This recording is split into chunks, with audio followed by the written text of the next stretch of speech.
On this episode of the John 1911 podcast, Colt, Glock, Daewoo, oh my. Okay, good afternoon everybody. This is episode 363 of the John 1911 podcast. This is going to be a solo episode. I'm going to be doing basically a rundown of stuff that I've seen that was advertised or revealed at SHOT Show.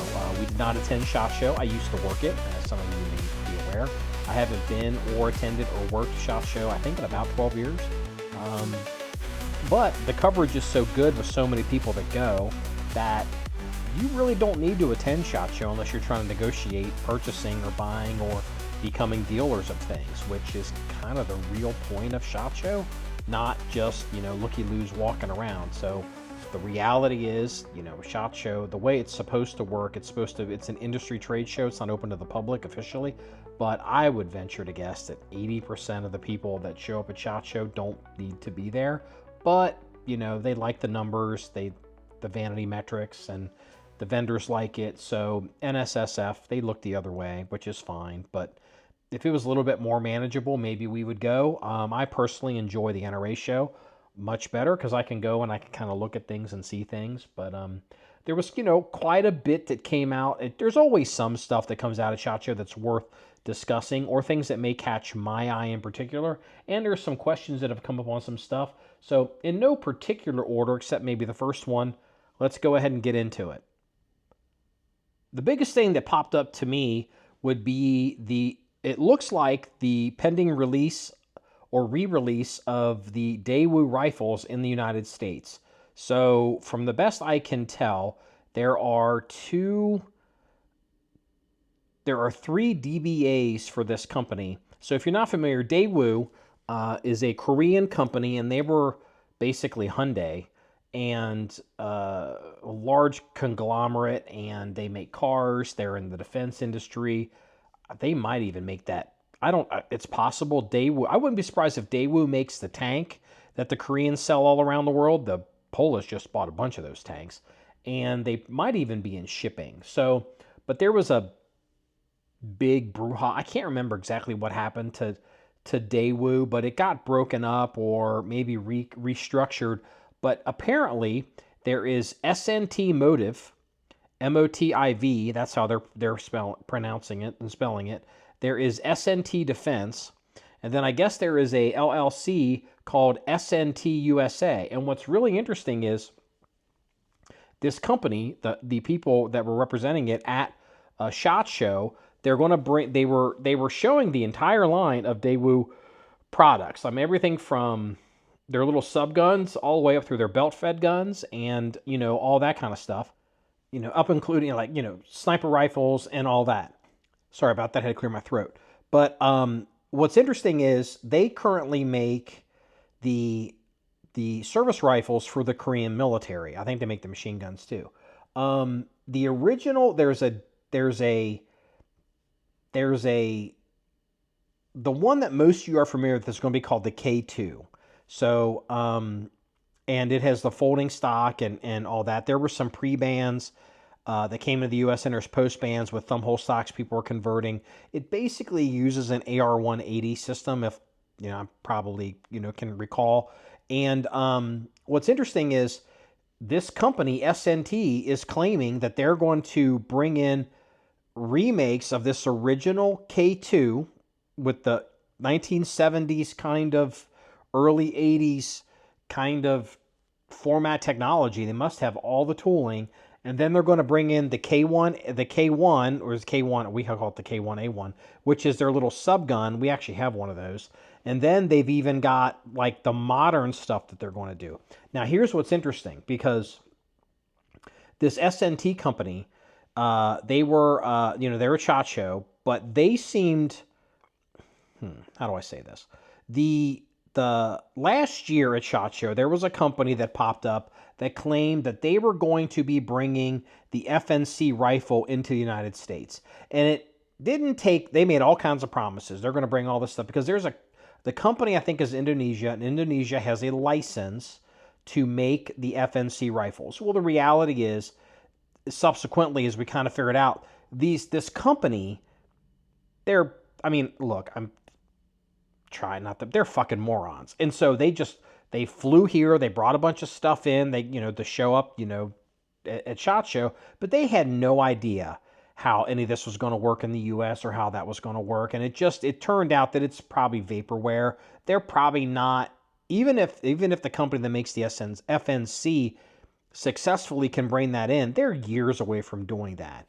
This SNT with the Daewoo stuff, the guys talking at this SNT, number one, it looks like SNT USA is an existing LLC that is in Las Vegas. If you look closely at the photographs that you see of these K2 rifles, they have, they actually say SNT USA, Las Vegas, Nevada on the lower receivers. So what this company's doing, and the reps are even talking about 922 compliance. So it appears, and that this SNT company, they're going to bring in the uppers from Korea. They're going to have certain amounts of U.S. made parts, lower receivers, probably triggers and all that too. And I don't know if they'll do muzzle devices, but it seems very clear that they are ready to go on 922R compliance. They're fully aware of it. They're set up for it. They're officially, technically manufacturing in Las Vegas. I guess they're set up as an 07 as opposed to just like a booth from Malaysia. So these Korean guys know what they're doing. And also, if you pay attention to the photographs of the K2 rifle that they show, you can tell that there is a little bit of a discrepancy. I'd hate to say discrepancy. There was a little bit of a color match or a tone match that doesn't quite go between the upper and the lower. Well, that tells me they're bringing the uppers in. And lowers, this gun basically uses an AR-15 kind of lower. I mean, you're getting the real deal. This is really no different in some ways than the Wolf Industries bringing the guns in from Taiwan. They're really bringing in the uppers, and then you can either put them on an AR-15 or if you can do what we did, we had a lower manufactured with all the proper markings from the Taiwan military with the Chinese markings on it and Republic of China markings on it. And this Daewoo company, this is interesting. And so, these guns cost, I don't know, $3,000, $3,500 in the US. They're targeting the K2, which is the original 1980s looking gun with the really interesting folding stock. They're saying their MSRP is going to be $1,200. Now, we'll see if that's what it works out to be, but it's possible that they've been making these for so long and they've got the tooling that maybe they're able to do it so cheap now it's pure profit and they feel like they can do $1,200. So, sorry I got interrupted there. So anyway, these, I don't know if they're going to do these for $1,200. Maybe it might even be a situation where maybe they decide to even just do uppers. But if you listen to what the people from SNT/Daewoo or Hyundai, whatever they're called now, like you used to call them Hyundai Heavy Industries, they seem pretty on the ball. They know what they're doing. And what makes this gun, as far as a clone, is that stock. You can't, well, the 4N2, but that stock is, no one's going to make that. You can't reproduce that. That is that's going to be interesting. And the fact they even want to bring in the K1A1, I may have to make a video of the K1, the little subgun that they have, and do all that. But also, it would, as a reference gun for us, I don't know if they're calling it the K3 or the K13 or whatever, they're modern service weapons that, that would be super interesting because, there's a big market out there for current military issue variants of, kind of the AR, like the Estonian service rifle or the, service rifle that some of these dudes in the UK have adopted. So the biggest thing that caught my attention and I thought was really interesting was the Daewoo. But since we're talking about, military issue, military surplus, MilSerp collecting, we got to talk about the other thing that was displayed at SHOT Show that I was kind of like, I don't know. The way it was presented, I'm like, yeah, we'd buy that. That's a good idea. But the more you find out, and then Ian McCollum ended up coming out and really, putting the kibosh on this thing. So there's a company that showed up at the B&T booth that is claiming to make U.S. made VSS Russian VSS guns. Now the VSS is that integrally suppressed, like 9x39 little, like their version of 300 blackout assassin gun that you kiss can't get them anywhere. There's some parts kits that have kind of gotten into the U.S. Well, this company, I guess they were able to convince B&T to make them a suppressor, probably 3D printed it, that would match what the front end of that VSS little Soviet Russian sniper little suppressed assassin gun looks like. It's a little carbine. If you saw a photograph of, you're not just listening to the podcast, you would know exactly what I'm talking about. And, B&T, I guess, let them display at the booth.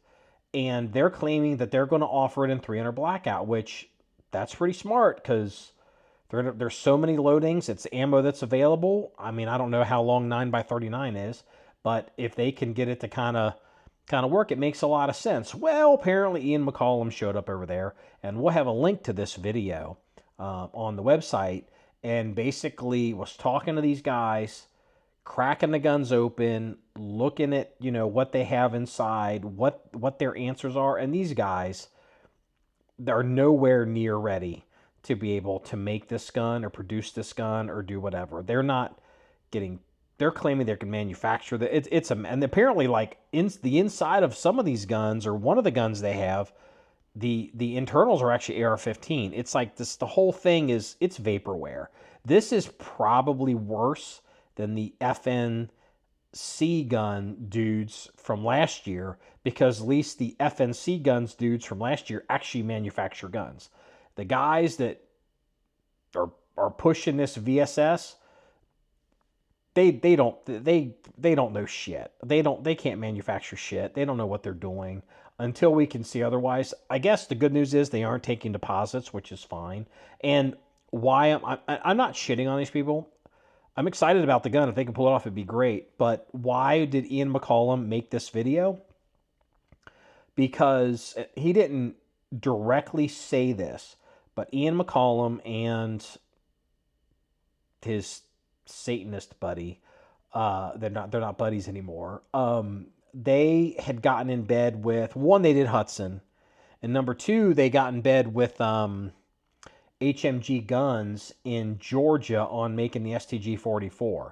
And I guess they were taking money, and this gun never got off the ground. It's been going on for years. I think there's a lot of bad blood there because they were taking money from people. And I think PSA finally bought them out or took it over, which is a legitimate manufacturer. And then PSA just announced this past year that this gun is a no-go, and they're nowhere near being able to do it. So if PSA can't pull this off and they manufacture stuff, again, they're still just manufacturing basically Glocks and ARs.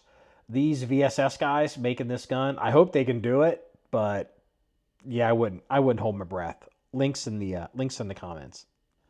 Now, this is something that caught my attention that didn't get a lot of play in the gun community, but in certain circles, this is going to be a big deal. Safariland has released a new retention holster, and it's a pretty weird looking holster. I mean, it's got the hood and all that, but they're calling it what are they calling it? Ballast Duty Holster. Calls this holster the most advanced duty-rated holster for law enforcement professionals. The ballast is a lever 3 lever. It was a typo in the press release, not by Safariland, another company. In the level 3 retention holster with a modular design that can be configured to fit different length firearms and handguns with different accessories. So here's the big takeaway on this gun, on this holster, and they show it with a Glock. Some of you will, especially if you're in law enforcement, have noticed that there have been some issues with the Safariland retention holsters and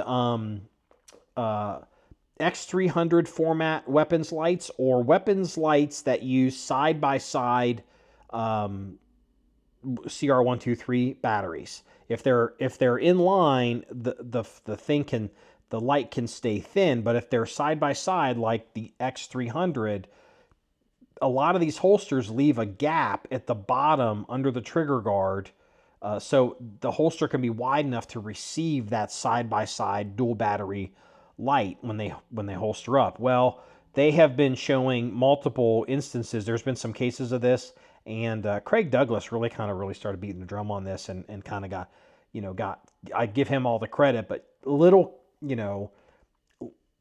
kid fingers can get in there and pull the trigger. Small women get their fingers and pull the trigger. I guess midget men can get in their fingers and pull the trigger. And not only have there been incidents where you have a school resource officer where a kid reaches in, because, little kids, they swarm these officers sometimes because it's their buddy, reach in and pull the trigger on a holstered gun and it goes off. But there's even been a couple documented cases where it's a pig pile and there was one officer, he was wrestling with some crackhead girl, and she was able to reach in and discharge his weapon in the holster. And this all kind of developed over the past year, really this year, and you can tell Safariland very quickly was like, we got to get in front of this, like right freaking now. So they have released a holster that is push button level 3 retention. You probably have to do a little twist with it. And the bottom of the holster is, it's got this extra piece that this thing butts right up at the bottom or the top, right up of under the trigger guard. Now it'll be interesting to see with this holster if that position is going to cause issues for people drawing, because a lot of us that like to draw quickly and draw with proficiency, we like to choke up real high on the grip. And there is actually a piece of holster that would be between your top finger. There's a piece of holster on this Safariland. There's a piece of plastic that would be between the trigger guard and your Glock knuckle, and that piece on this holster is a separate piece. So it looks like it may be interchangeable to work with different formats of guns. So Safariland may have made an extra adjustable piece to work with Glocks or future guns, and they left that as a separate piece. That's interesting. But if it's a separate piece and you don't like the way that's quite working, it's possible in the future, and I'm making all this up. This is not coming from Safariland. But it might give the end user the ability to buy multiple versions of that piece, modify it to their content, so they're comfortable, but yet still have levels of protection against small fingers based on what you're comfortable with. I'm reading a lot into this. You have to see the photographs of what I'm talking about. But I thought this Safariland ballast duty holster was pretty interesting. And the only other thing I have to ask is, hey, Safariland, please make it 4 5-inch 1911s.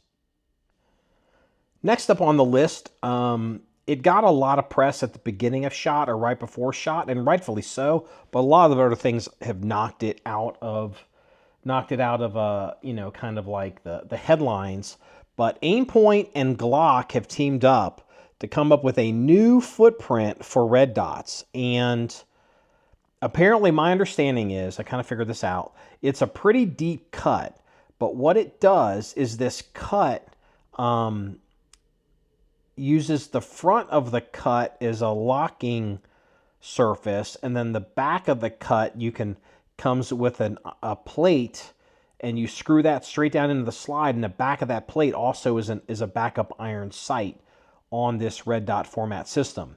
And so this is called the Aimpoint COA red dot, and it uses this cut, and this cut is also fairly deep in the slide, and on a Glock it looks pretty deep.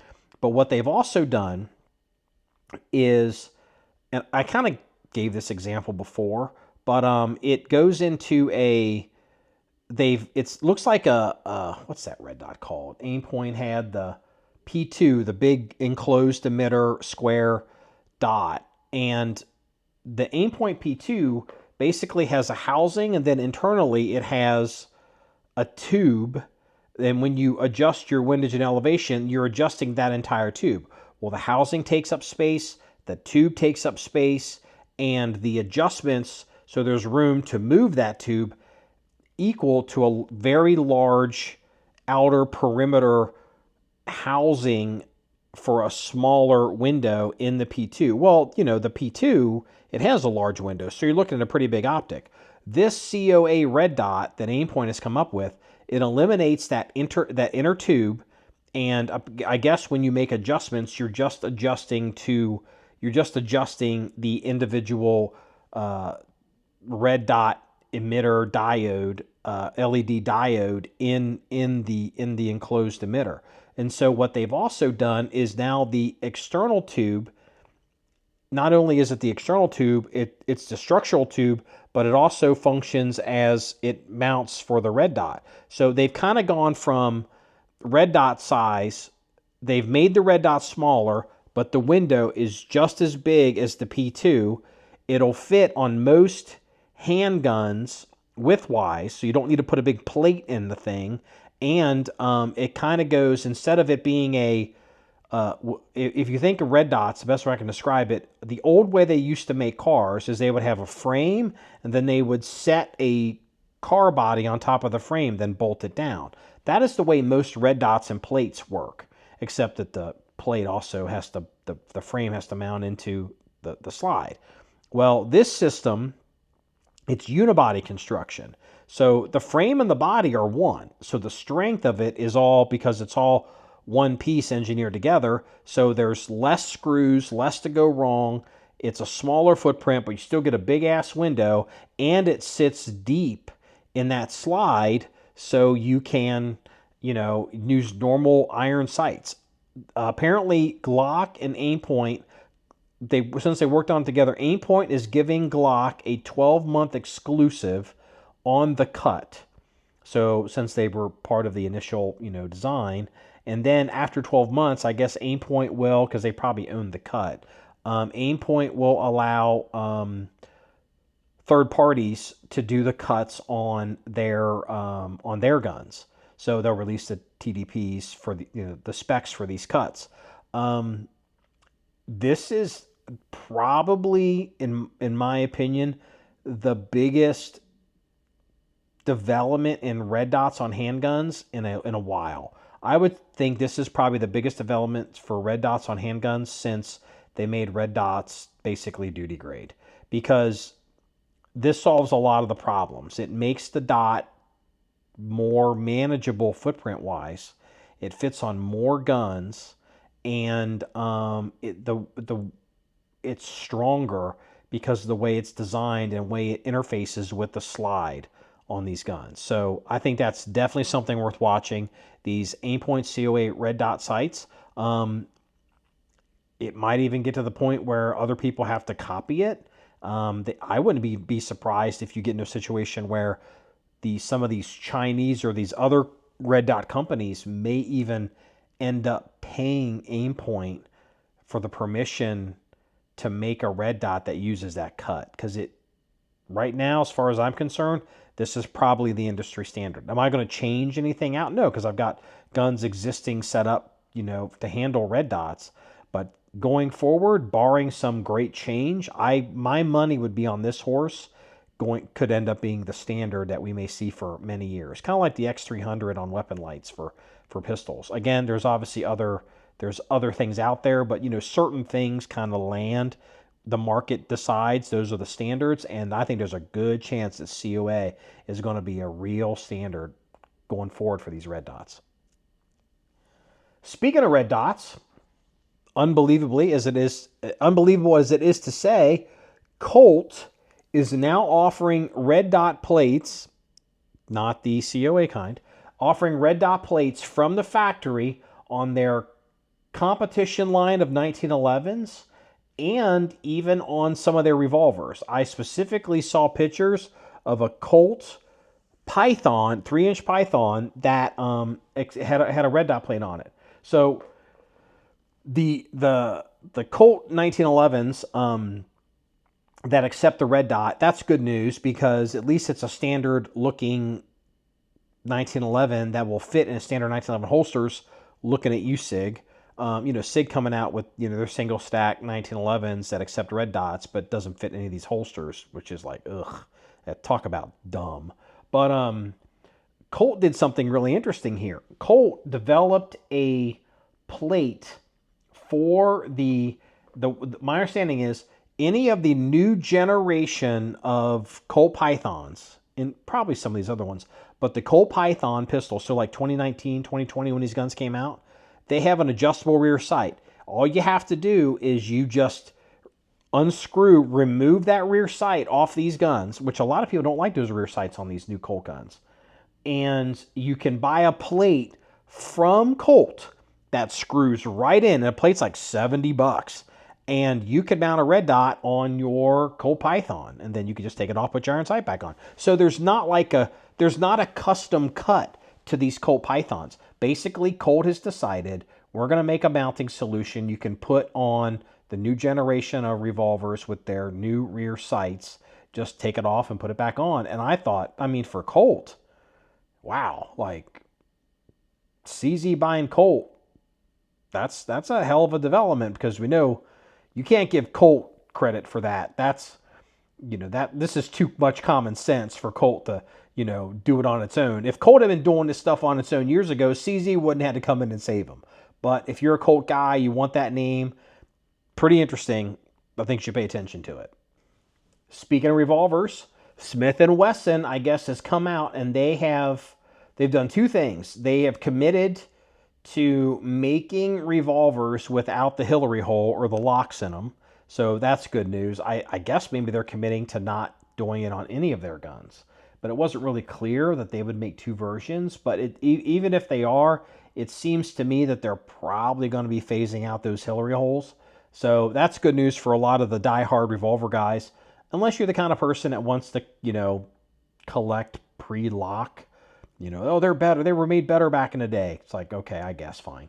I don't know if that's true or not. But also, Smith & Wesson has released the mountain guns again. So, good backpack gun. There's a 9mm joke for bear defense for Chris that I'm, not gonna crack here. I'll send it to him in private message. But maybe Smith will come out with a 9mm bear backpack gun, one of their, like a Jerry Mitchell 9mm race gun. So anyway, whatever. So no locksmiths and the backpack guns, the mountain guns are back from Smith & Wesson. Congratulations, revolver guys. Now I thought this was dynamite. I have a confession. I have never owned a 308 7.62 by 51 caliber FAL. We have a 5.56 FAL. That thing's cool. But we've never owned a actual 308 FAL. It's on our long-term list, but they're all kind of the same. They're always out there. Maybe you run across one.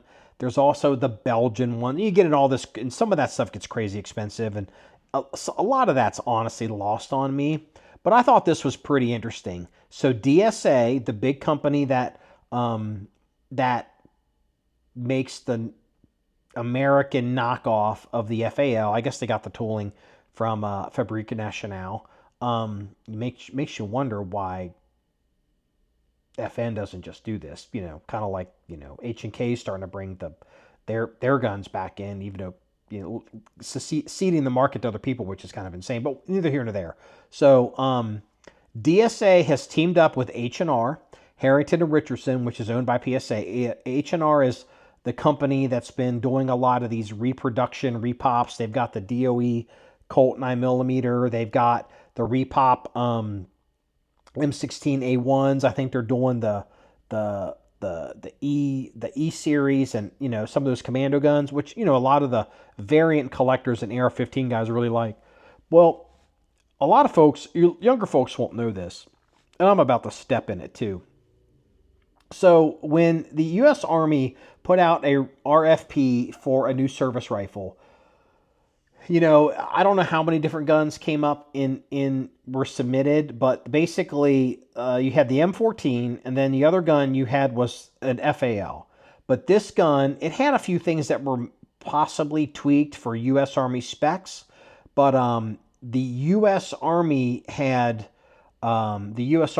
specified had tagged this gun as a T-48, and so it's an FAL with wood furniture, blonde, or I don't know, like it not not painted. So it's got a wood forend, it's got a wood carry handle, wood pistol grip, and a wood stock. And a lot of people smarter than me say that the T-48 should have won the service rifle trials, but for politics they wanted to go with the M14. I think they were that was borne out to be true because the M14 turned out to be a disaster. It just did. Sorry, I get it, but if you don't shoot, you don't know. The M14 is not a great gun. The FAL is still kind of around. If an argument can be made, if the Army had chosen the T-48 FAL over the M14, what would that have meant for the M16? Because there may not have been as much of an impetus to change right away. Or maybe you'd be in a situation where instead of the M16 or AR-15 being adopted by the military, what if the military decided we're going to take the FAL and we're just going to shrink it down and make it 5.56? If that sounds impossible, it isn't, because I've got one and they're freaking hilarious. But neither here nor there. This gun, collab between DSA, who actually makes all the receiver and stuff, I'm sure, and H&R, is a T-48 FAL clone. And this thing is super cool. I mean, if you want an FAL, see, I'm kind of torn on this gun. Because if I wanted an FAL, you can make an argument. If I'm going to put a light and a red dot or whatever on it, well, I wouldn't do that to this gun because it's got wood furniture and, you'd just be ripping stuff off of it. But, as a reference gun, a T-48 repop, and I don't think it's going to be a limited run. They're going to make them until they stop selling. And it's like, it looks cool, with the wood furniture, that FAL receiver, that straight magazine, adjustable gas, infinitely adjustable gas on an FAL, by the way. An FAL should be very suppressor friendly, unlike a lot of guns today. So I don't know when these will start selling, but I would suggest don't make the mistake that we made with Brownells and the BRN-10, which is their AR-10 clone, because we kept putting it off, and now they stopped making them, and if you can find one, they're stupid expensive, and we should have bought it. So there's a good chance that we're going to pick up one of these in 2025, just because I don't want to get burned on this. They won't make these guns forever, especially since it's a collab between two companies, because what will happen is if they stop selling, it'll be difficult to justify making this wood furniture. But T-48 Repop SHOT Show, probably the coolest gun, in my opinion, at SHOT Show. Since I mentioned Brownells, I guess this is worth a mention as well. Brownells, they do the AR-180 knockoffs of their variants, the BRN-180, and I guess they're on their Gen 3 version now, so it's a more modernized gun. I don't recall if Brownells ever did an original copy of the original AR-180, but they've got a more modern tactical version of the AR-18, AR-180 that might interest some of you for sure.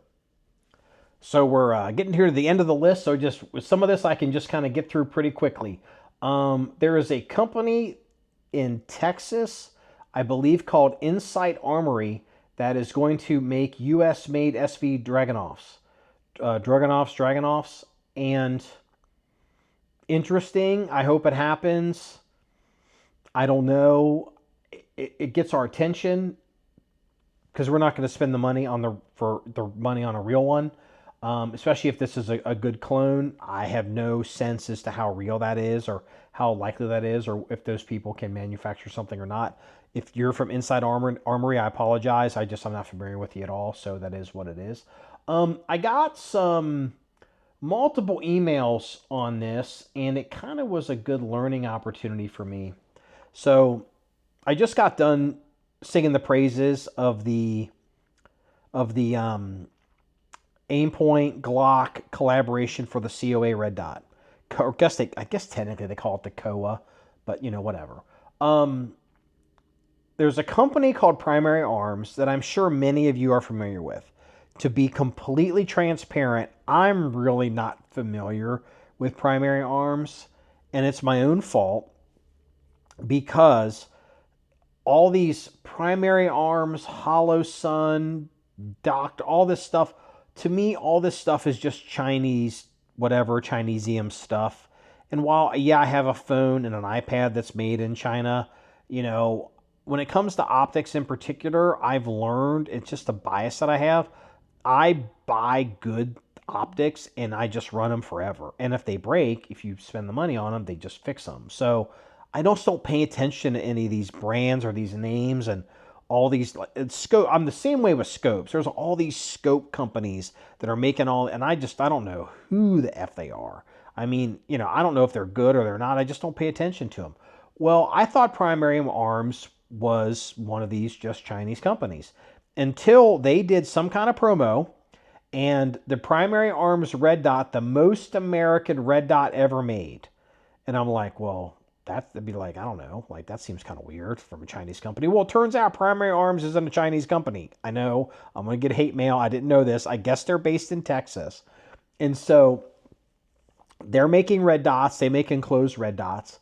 And they're the way they described it, this one red dot that they had, it was, they said everything, not like 95% or what percentage of the red dot is made in the US. And there's one part that's sourced from overseas. And I was like, oh God, one part sourced from overseas. You know, I was like, oh, and it kept dancing around. Well, there's the one part sourced from overseas. And it turns out that one part that's sourced from overseas is apparently crystals for the LED, and they get them from Germany. So it's like, okay, wait a minute. You're telling me you're getting glass from the Germans or crystals from the Germans? That sounds like a pretty well-made, you know, optic. And I'm, again, red dot, but I'm speaking in tropes and my biases and all this. And it's like, okay, it's an American-made red dot. There's options there. That's great. And like even the electronics you're saying aren't coming from these cheap places and they'll hold up. And then the guy goes, I think these optics cost $600-700. And it's like, okay, I mean, that's fine, I guess. But if I was going to spend $600 or $700 on a red dot, why would I not just buy an Aimpoint or a Trigicon? I'm just, you know, I mean, I don't know, maybe even a Steiner. Like, I don't know if the price value is there because of the reputation on some of these other red dots, especially with Aimpoint, Trigicon, are just so sky high. Like, I don't know, is Primary Arms going to be around in 5 years? I just don't know if they're, or I just don't know. So it's worth mentioning because I learned something. Apparently Primary Arms is not cheap Chinesium. I didn't know that. I apologize. Maybe that'll interest some of you. To be honest with you, I mean, I'm not going to spend $600 or $700 on a red dot that isn't from like what I consider a premier manufacturer. In other interesting news regarding ammo, and I thought this was really interesting, S&B has announced that they are going to start producing 5.45 by 39, so AK-74 ammo. Those of you will have noticed, if you're in the Milsurp game, that AK-74, Russian AK-74s, have not really gone as sky high as a lot of the regular AKs. They're not cheap, but, you know, they're not as, you know, as expensive as some of the other stuff. And, you know, even like some Polish, you see some other stuff. And the reason is because you really have a hard time getting that bulk 5.45 ammo. And since with all the troubles with Russia and, you know, the restrictions, and the reality is I'm sure the Russians are just, they're going through all the ammo they've ever made. So we're not in a situation to get the Russian ammo into the US, and we're not in a situation where there's a lot of 5.45 Russian ammo floating around extra that people are willing to give up because it's being used by at least one of the belligerents in the war. Well, Smith & Wesson, Cellular and Balot they are committing to making 5.45 by 39 ammo. And so that's good news. I don't know how hard it'll be to find it. I mean, I doubt it'll be crazy expensive, but it's at least you'll be able to get it. You'll be able to shoot these guns. And it makes me want to look at the AK-74 prices to see if they go up or down in value or collectability because people can shoot them. And don't kid yourself, the reality is guns that are not shootable, the values stay depressed. Well, we're up to our final two. So last but not least, this probably got the biggest amount of buzz at the show. Staccato has come out with a new gun. And I guess I'm going to crack the joke that everyone else is cracking. Does it accept Glock mags? In this case, apparently the answer is yes. So I'm not going to go into everything on the Staccato gun. On this, they're calling it the Staccato HD 2011. Staccato can call this gun a 2011 because they own the trademark for 2011, and that's great. But let me tell you something. This gun is not a 2011 in any way, shape, or form. It's something completely different. It's much more akin to the Wilson X9 guns because the joke I've made recently in the past in the podcast is one I'm going to make here. Again, you know, people know that I hate 2011s. And when I say 2011s, I don't mean Staccato. I mean these double stack 9mm and these 45 caliber sized guns. They're trash. They're terrible guns. The magazines are bullshit. It's compromised design. It's just, they're terrible. I don't care if Staccato makes it. I don't care if Nighthawk makes it. I don't care if Atlas makes it. I don't care if Joe Chambers makes it. They're all bullshit guns. And Staccato has been full tilt boogie on this train for a while because that's their identity. And them coming out with this gun, they call it the HD 2011 that isn't a 2011. Are they bragging or are they confessing? Because this gun looks to me like a confession. What we all know, if you know anything about gun design, that they had to get away from that. That 2011 gun was going to collapse. And Staccato is moving away from it. So the Staccato gun, as best I can tell, I tried to figure this out a little bit. So it uses Glock magazines, metal mags. I guess you can put polymer ones in it. That means it's a smaller mag. You can get the frame smaller, and they have done, what else have they done? They've made it ambi slide stop, which is pretty innovative. Because I know that we have a gun that takes P320 mags. I can't remember what it's called, but that's a thing. So that's certainly going to be a thing. The other thing is most modern guns lock on the hood, and I think that makes them more reliable under fouling conditions. I think I had seen a video of somebody field stripping the Staccato HD, and I was pretty certain I saw radial lugs on that barrel, but I don't know if they've decided to still stick with dual radial lugs even on this gun, or whether maybe they're taking a 1911 barrel and they're shaving down those lugs because they look shallow, and maybe they've redoing the way the hood interfaces with the slide. So maybe it's a logistics commonality of parts. I don't know.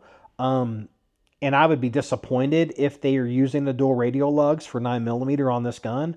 But this is an interesting gun, and it's a complete departure from 2011s, if making my air quotes here, because real 2011s, they're all 45 size guns, and it's just insane that they have gotten this far along with these bullshit guns, with these bullshit mags. I'm looking at you, MBX, all of you.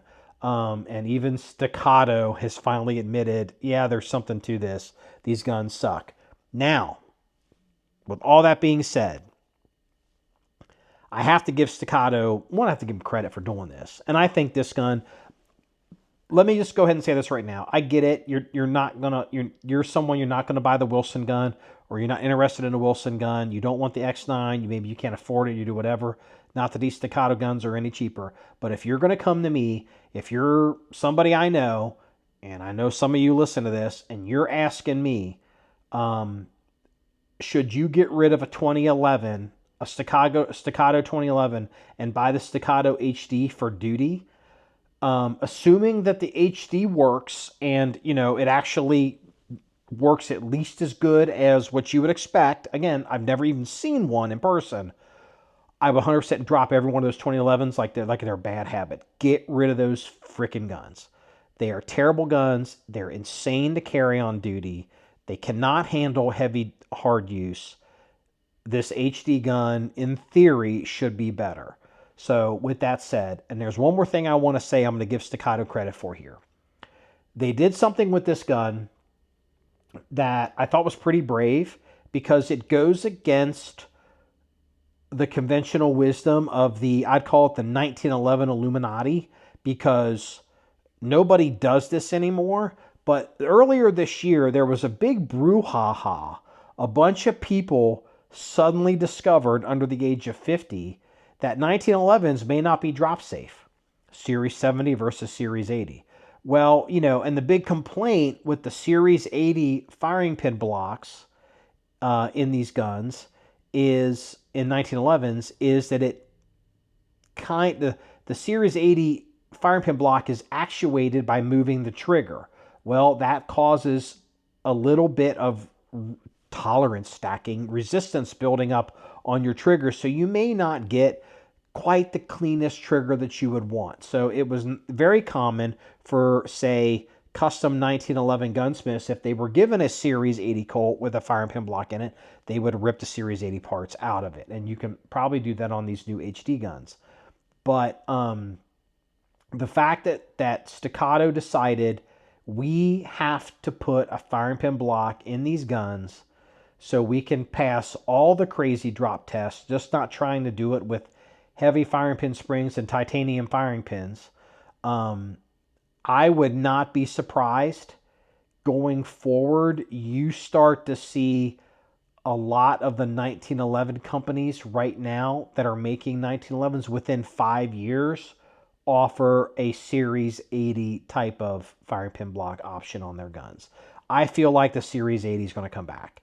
If we're going to make 1911s as duty guns for line officers and people that carry a paycheck for a living on the front lines of society, you're probably going to end up with firing pin blocks in a lot of guns going forward. You're at least going to see companies offering the option for firing pins.